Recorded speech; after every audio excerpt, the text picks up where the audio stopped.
Salut, nous sommes à la vidéo numéro 9 et je vais parler en fait des égrégores. Il y a plusieurs types d'égrégores en fait. En fait, qu'est-ce que c'est un égrégore?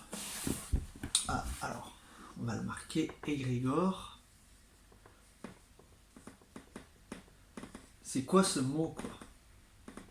En fait, un égrégore, c'est une forme pensée. C'est une forme pensée. C'est-à-dire que, comment dire? Non, on va faire les choses dans l'inverse. Disons, prenons par exemple un groupe de gens, on va dire les Français, hop, Français, c'est juste pour donner un exemple, et qu'il y en a 1 million, il y en a beaucoup plus, vous allez voir, c'est dommage, 1 million de Français qui regardent le journal de 20 heures dans leur petit écran télé. Hop. Donc, JT, je vais marquer journal télévisé de 20 heures. Alors déjà que j'écris mal, si en plus je suis en B comme ça le fait pas. Vous voyez bien là en fait? Je vais le mettre en plus gros. Alors, tac. Donc, 1 million de Français. Vous allez voir, c'est très simple.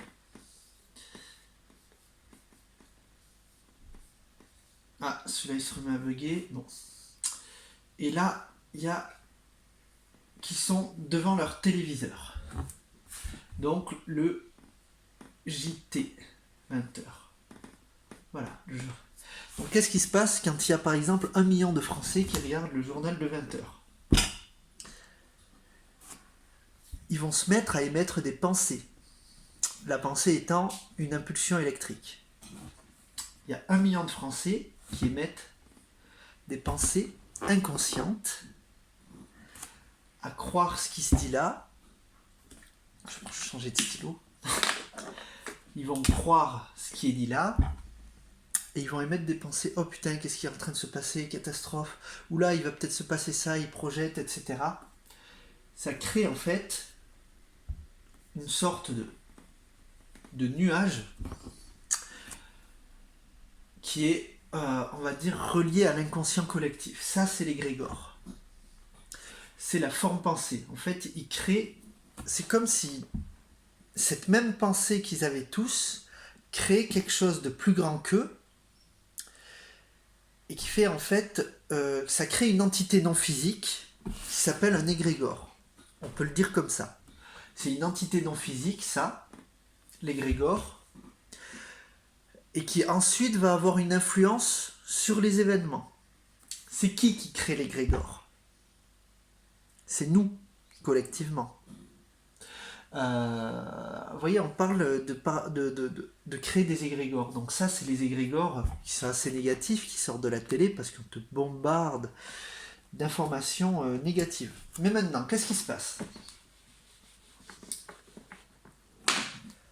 T'as 1 million de personnes dans le monde.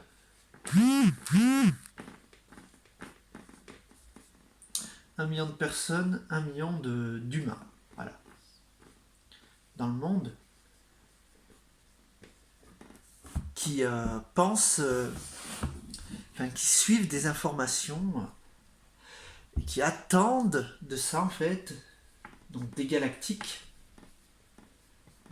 tu vois, sur leurs écrans galactiques, QAnon, etc. Voilà, tout ce genre de choses. Et ils regardent des informations là-dessus, ils attendent beaucoup de ça. Qu'est-ce qu'ils font? Ils créent une forme pensée qui va créer que c'est quoi qui va avoir le pouvoir? C'est l'humain ou c'est là?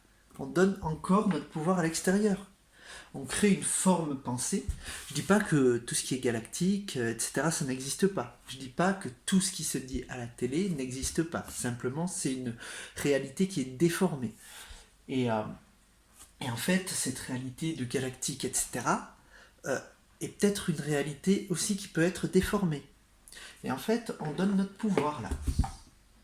Quand on crée un égrégore, on crée un autre, on donne notre pouvoir. Vous voyez, c'est comme les méditations. Vous savez, les méditations où voilà, il y a des méditations collectives. Il y a tellement de choses différentes que les choses émettent dans leur vibration. On ne sait pas où ça va, qu'est-ce que ça fait réellement comme effet. Donc, comment on reprend notre pouvoir et en même temps on apporte plus au monde? Parce que c'est vrai que il n'empêche que quand tu fais les actions collectivement, tu sens quand même que ça va plus vite, quoi. C'est clair, on se rassemble dans une énergie de groupe, mais est-ce qu'on crée un groupe? Ou est-ce qu'on garde notre individualité dans ce groupe? C'est là tout le défi, en fait. C'est là toute la différence que ça fait. Là, tu vois, moi je suis là. Je suis un personnage. Je veux dessiner des ronds pour les personnages. Alors attends, prendre les couleurs différentes en fin de compte. Donc, ça c'est moi. Ça c'est toi. Ça c'est lui. Il dure pas longtemps, hein, ces stylos. Hein. Bon.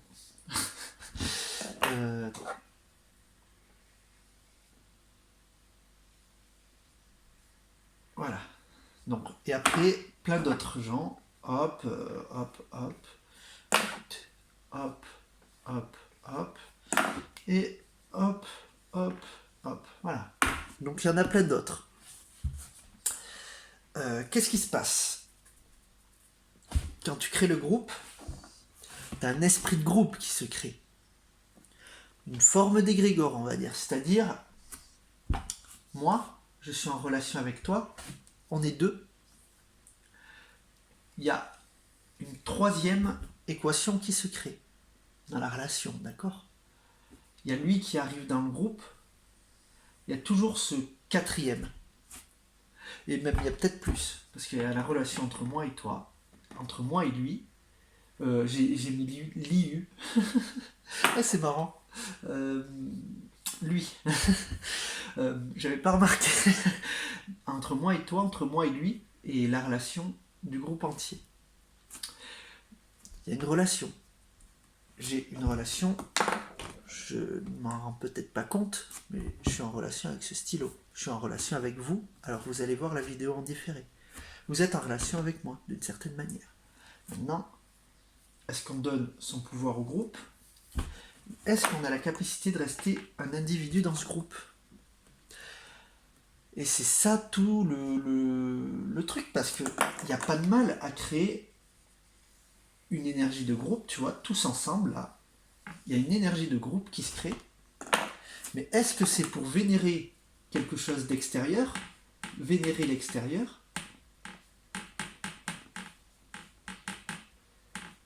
L'extérieur, tu vois.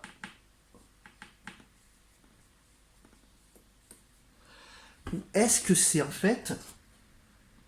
moi je reste moi dans ce groupe. Je reste moi. Je ne vénère pas l'extérieur. Tu vois, quand tu crées un groupe galactique, machin, t'es en train de donner ton pouvoir à l'extérieur. T'as déjà perdu ton pouvoir. Le truc, c'est à l'intérieur, là, hein, qui a la plus grande des sources. Vraiment. Oui, mais attends, c'est prétentieux de se... Mais c'est prétentieux de quoi? Tu crois pas que... Tu sais, c'est vrai que c'est l'image du Dieu à l'extérieur. On nous a appris ça dans nos religions. Mais c'est en toi hein, qui se trouve le plus grand des pouvoirs. Et ce Dieu-là. Et donc qu'est-ce que ça veut dire ça? Entre guillemets Dieu, hein. On peut donner quelque chose. On va dire le divin si vous voulez. Le créateur si vous voulez. Et c'est ici qu'il est, donc c'est-à-dire à l'intérieur, mais il est partout.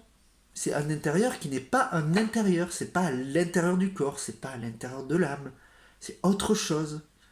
C'est autre chose qui est à la fois dans toutes les formes, dans le moindre brin d'herbe, dans le moindre morceau de goudron. Et donc du coup, ça peut être que dans tes propres cellules, dans tes propres atomes, etc. Il y a cette énergie de vie partout. Et c'est se connecter à ça, en fait, qui compte. Donc déjà, je reste moi dans le groupe. C'est-à-dire, je ne donne pas mon pouvoir à l'extérieur. Toi, tu ne donnes pas ton pouvoir à l'extérieur, et lui, il ne donne pas son pouvoir à l'extérieur. Qu'est-ce qui se passe?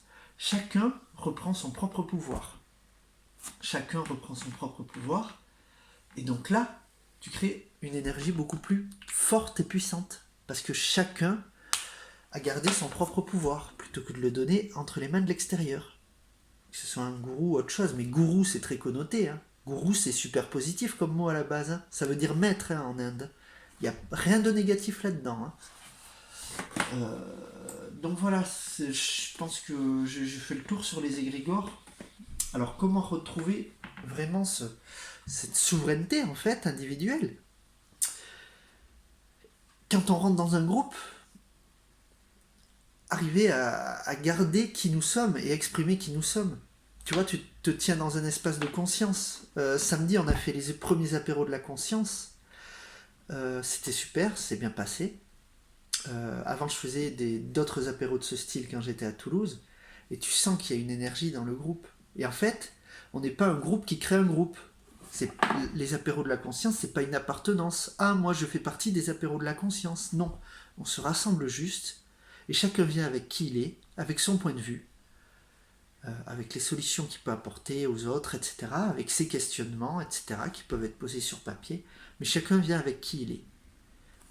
Il y a une légèreté, tu vois. T'es pas obligé, t'appartiens pas à un groupe en fait. Tu viens avec qui tu es. Et là, tu crées une autre énergie. Et clairement, il y a une autre énergie, je le sais. Parce que depuis 2016, j'ai fait des apéros un peu de ce style, où on a même été jusqu'à 40. Et que je co-organisais d'ailleurs. Et à Toulouse. Et il y a cette énergie de groupe qui se crée automatiquement. Et c'est une énergie de groupe. Ça va pas créer une forme pensée à l'extérieur en fait. C'est vraiment le groupe qui crée. Il y a une vibration qui se crée, tu ressens, tu vois. Et il y a la conscience qui se dilate à l'intérieur. Et là, en fait, c'est ça tout le défi. Quand on crée un événement, etc., est-ce que les autres vont nous groutiser? Je sais même pas si ça se dit. Euh, Est-ce qu'ils vont garder en fait leur souveraineté? C'est ça le souci. Le problème n'est pas le gourou. Le problème, c'est ceux qui lui donnent tout leur pouvoir et toute la légitimité. La légitimité, elle est en nous. Donc, comment je récupère mes billes, on va dire? Mais je reste moi-même dans le groupe.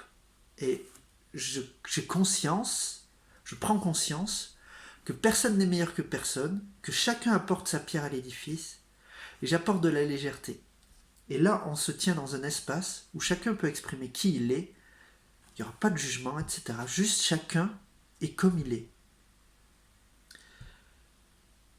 Et apporte au groupe, par sa conscience, juste qui il est. Et là, il y a quelque chose d'autre qui se passe, de l'ordre de... C'est une autre énergie, c'est plus léger. Il n'y a personne qui veut s'accaparer quoi que ce soit. Voilà, c'est juste, on est là maintenant. Ici et maintenant. Et là, qu'est-ce qui se passe?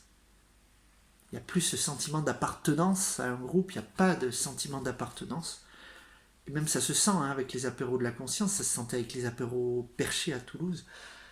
Personne avait ce sentiment d'appartenance, pas moi ni rien. C'est juste, on se réunit comme ça et c'est à la cool. Et ça, c'est peut-être les meilleurs événements que j'ai faits. Et c'est gratuit, que ce soit en participant ou après en organisateur. C'est exactement pareil. Et, euh, et ça fait du bien. Donc, il n'y a pas de... On ne donne pas notre pouvoir à l'extérieur. Peut-être que certains individuellement peuvent le faire. Mais le groupe lui-même n'est pas un groupe. Chacun est lui-même. Et il y a l'énergie de groupe qui se crée automatiquement. Vous voyez, c'est comme si vous créez un groupe de travail. Il y a un mastermind qui se crée. Mastermind, c'est esprit maître, on appelle ça. Tu vois, t'es tout seul, tu travailles sur le projet, t'es 5 à travailler sur le même genre de projet, boum, il y a beaucoup plus d'idées qui vont venir, bam, bam, bam, ça va se renvoyer la balle. Parce qu'il y a un esprit maître qui se crée. Une sorte d'égrégore, on va dire, mais c'est pas la même chose. Ça va créer quelque chose de particulier, c'est encore autre chose, j'aurais dit. Alors qu'avec les apéros, c'est vraiment encore autre chose qui se crée. Mais je sais pas comment l'expliquer. Mais vraiment, il y a la conscience qui se dilate, il y a une légèreté, il y a quelque chose qui se fait et qui est magnifique. Et voilà, je parlais juste de ça. C'est pas pour vendre quoi que ce soit, vu que de toute façon, ces apéros seront toujours gratuits. Mais j'en parle parce que je trouve que c'est un bel exemple. Et, euh, et voilà, donc voilà, c'est un bel exemple en fait de groupe qui ne crée pas d'égrégore, je trouve. Parce que c'est un groupe qui n'est pas un groupe. C'est ça qui est compliqué. C'est juste chacun est comme il est. Bon, il y en a qui arrivent, qui seront pas là la prochaine fois. Il y en a qui seront là la prochaine fois. Puis après, il y en a qui vont revenir. Puis il y en a qui vont repartir, etc. Juste avec toute tranquillité. Et ouais. Est-ce que c'est pas ça finalement la façon la plus saine de créer sa communauté finalement sans ce sentiment d'appartenance. Il peut y avoir des appartenances à des clubs de football, etc. Euh, c'est assez sectaire finalement, le sentiment d'appartenance qu'on peut avoir à un groupe. C'est voilà, c'est assez sectaire. Et là, finalement, là, il n'y a rien de. Juste, chacun est comme il est, accepté comme il est, et chacun peut venir, partir, et là, tu es dans quelque chose de sain. Voilà un petit peu. Il n'y a pas d'obligation de faire quoi que ce soit, etc. Il n'y a pas à rentrer en contact avec des galactiques, quoi que ce soit. Juste, t'es toi-même là maintenant, c'est tout. Il n'y a pas de vérité absolue venant de l'extérieur. Il y a juste à se reconnecter à notre vérité la plus profonde, la plus fondamentale en nous. Voilà un petit peu le discours que je voulais porter. Excusez-moi, j'ai mis le doigt devant. J'espère que ça vous aura parlé, que ça aurait été pas trop long, parce que c'est vrai que j'ai été un peu long sur l'explication de la fin. Voilà. Je vous souhaite une belle soirée. Ou une belle journée, ça dépend quand vous verrez la vidéo, parce que je sais pas quand je vais encore la mettre sur les réseaux. Salut.